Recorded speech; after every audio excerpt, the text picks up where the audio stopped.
in preparing for a clinic, it's kind of, I'm always thinking about what can I do to help you guys and raise the bar and take you a little further and be new, provocative, inspirational.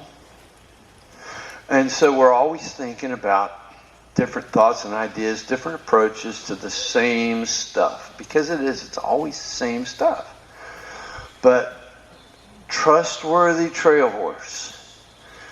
To me, that's the horse I can pull out of the stall, throw a halter, a lead rope, or bridle, whatever I'm going to ride, step on and ride off.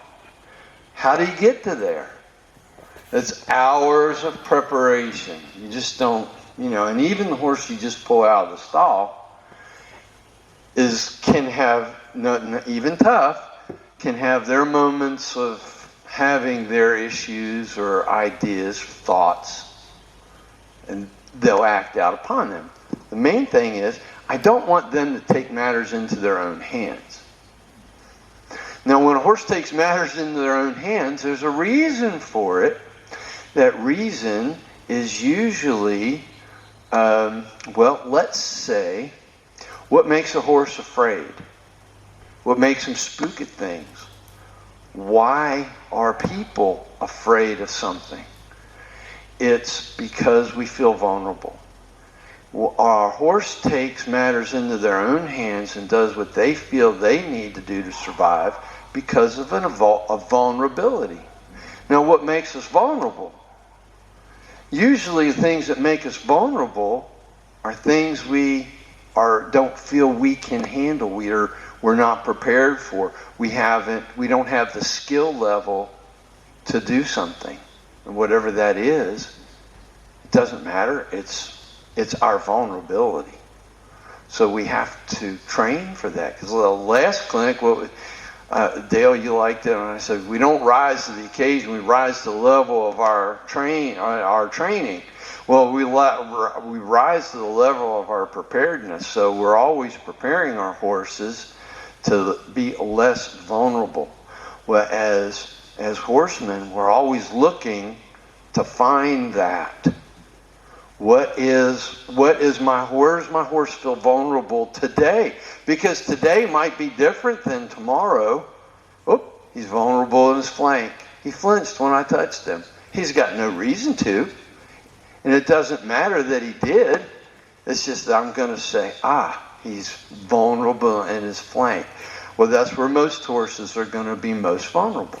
Now you're going to find things that maybe weren't there yesterday that are there today, but you're always looking for that vulnerability. Where's their no? Because when they say no, is because they don't feel capable of overcoming whatever it is we're asking them to do. And being out on the trail, our horse has to be able to overcome anything we need them to do at the moment. Now, I know a lot of people go trail riding, and a lot of people like going to these places where they don't have to think or be good at or be confident at because it's a manicured bridle path. But the reality of it is that even there, something can happen that you have to overcome a situation. Now, our horses have to rise to that.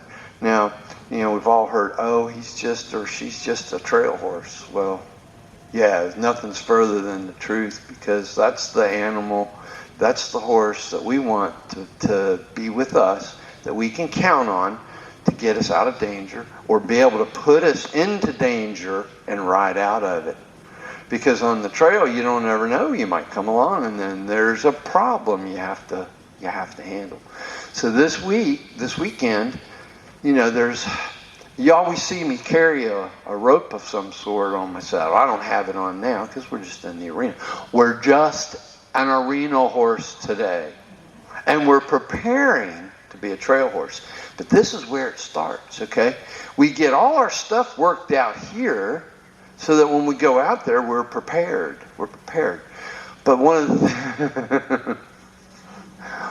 the things that I do, I always carry a rope of some sort, whether it's a lead rope or a lariat. I want a longer rope so I can drag and pull things. Because we got stuck one time, and I was like, I had to go all the 3 miles back to camp to get a rope. And all 3 miles back so that we could fix the problem and come on. But if I had my rope. So we're always looking prepared. The person that's unprepared, and golly day, this hurricane has let us all smacked us in the face about not being prepared. So, and thinking about the horses that they're calling for people to go up in the mountain, to help. Man, there's a lot of people I wouldn't want to go up there with horses. Because now I may have to fix their problem or get them out of a jam. But we all can be the kind of people that are competent going up there and getting ourselves out of jams and helping other people. So, and it all starts with knowing where our horse is vulnerable. It sounds so basic. It sounds so simple. And where does that start with? That starts with allowing our horse to relax. By putting him in a vulnerable position and letting him learn how to relax. Where does that start? I know if I saw Amy doing it. One of the most vulnerable positions you can put your horse in is a bend. Okay, now Rush isn't bending so good. Well, I might start there. Just getting him to bend a little bit. I know this goes back to real basics. Well, I'm going to notice. Everybody knows how much easier he bent to this side today than he bent to the right. So I'm going to work on his right side. His left side. So I'll get him to bend just a little bit and wait for him to come to my hand. I'll release. Then I'll get him to bend a little bit more and get him to release. And I'll go to the other side. I'll get him to bend. If that's all he's going to bend today, that's okay. I'm going to wait till he bends and breathes out and relaxes. However long that takes, I want him to relax. I have to start here because to get the horse that I can pull out of the stall and put my foot in the stirrup and ride off, I have to know that when I get on and bend and I'll bend them to relax, that they'll be able to do it. And it starts with doing it here. And you're waiting for a breathe. I'm waiting for him to go. Now I might wait at first for him to just look at my hand on this rope. I might wait till and then I might release there. I might wait till he softens. But here's the thing. We've all been taught to give it the slightest try. Release at the first effort of coming to our hand.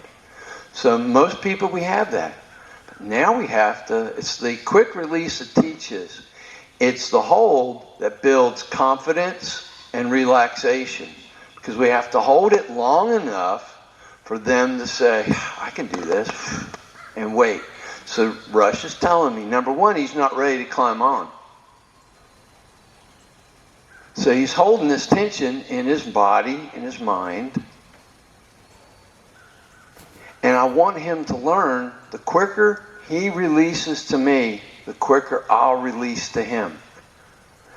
Because when things go bad on the trail, I need a horse that refers to me, not take matters into their own hands. I want them to ask the question, what do you want me to do next? So Joe, that little give that he just... It's not enough. That's where we started when he was a baby. Okay, if we stay there, they will. Now we have to challenge them to go outside of that. Okay? We've all learned to be as soft as possible. Now we have to learn to be as firm as necessary. Because out on the trail, if something happens, I need to be able to take my horse and hold him there. no matter how afraid they are. I need to be able to have them ask and wait and come to me. Okay? So I haven't ridden Rush. Well, I rode him a little bit yesterday, but he's had off since the cow clinic. All of them have, just because, well, one, the weather. Two, life gets in the way of the things we want to do. Golly day, I had to go to Atlanta for a funeral, so well, that ate up a good 3 or 4 days, and had to go help Donna with a couple things on the way back. Well, that ate some time up. So life gets in the way. And yeah, if you want to go tell everybody, that's fine. You can tell people. Life gets in the way. He finally did. He breathed out. Great. Well, that's when you can quit. As I'm beginning this, do you hear him letting down? Okay. So Tough, if I'd done that Tough, he'd have been like, okay, I'm not even been around yet. Let me relax. But this is a building process, and we build on this every time we get on our horse. Okay? So what I want you to think of is also how we're preparing our horse to think about what they're getting ready to do. Now, Penny stud horse, we handled him with a halter and just a rope halter and a lead rope. Okay? We handled him like that whenever, and he was just a gentleman. Now, Penny had a separate halter that had a red flash noseband on it, and it was just a rope halter. But that's the one we put on when we were going to breed him. And he knew the difference. He was dressed up to go to the party, and he acted like it. But if you took that halter off and put his other halter on, he'd say, okay, no more breeding. I guess I lost out. So the costume that we wear, just like when we're going to go to work, we put on our work clothes. We come home, you're all in your barn clothes, so your temperament, your mentality, the things you know you're going to do is different than if you'd have put on your clothes going to work. Well, this is his clothes going to work. But I don't want him to dread it. I want him to think, okay, I can relax into this. I can relax. I'm good. So every time I get my horse to relax, I'm kind of pushing their vulnerability down a little bit. I'm kind of giving them the idea that I can be maybe worried about a situation, but relax into it. Okay? So we're teaching them how when they feel vulnerable, I can put them in a position to relax. And a bend like that is extremely vulnerable. Stepping over their back foot, over the other back foot, and by yielding his hindquarters, that's very vulnerable. So by doing things that build that vulnerability and allowing them to relax into it, will begin to get your horse to think not about taking matters into their own hands, which that's when one runs off, that's when one spooks. There was a lady, we heard a story about a lady been riding her mule. She was up at Mount Rogers, and she took her helmet off and was sitting there, and something happened. Mule took off, ran down the mountain. She died. But the mule took matters into his own hands, and she paid the price for it. So I never want my horse to feel like they can. And if they do, I want them to feel like if the more they can stand still and relax and wait for me to tell them what to happen, what's going next, the more I can be safe on my horse. That's the horse I want to get on. Okay? So everybody, go ahead and see how much or see how long it's going to take your horse to breathe out and relax just on the ground while you're holding them. Okay? I have a question. Penny has a question. When we start, do you want them to get their horse to just tip their nose first and give them reward for it, and then more bend and then reward for it, or are we going all the way to the full? That's going to be up to you guys, okay? Yeah, what Penny said. If like with Rush, he was a little stiff on one side and couldn't bend. I didn't go there for right off, did I? I kind of took a note of it and said, okay, I'll come back to that side. And I went and tried the other side. Well, he was much looser on this right side than the left. So that's the side I went to.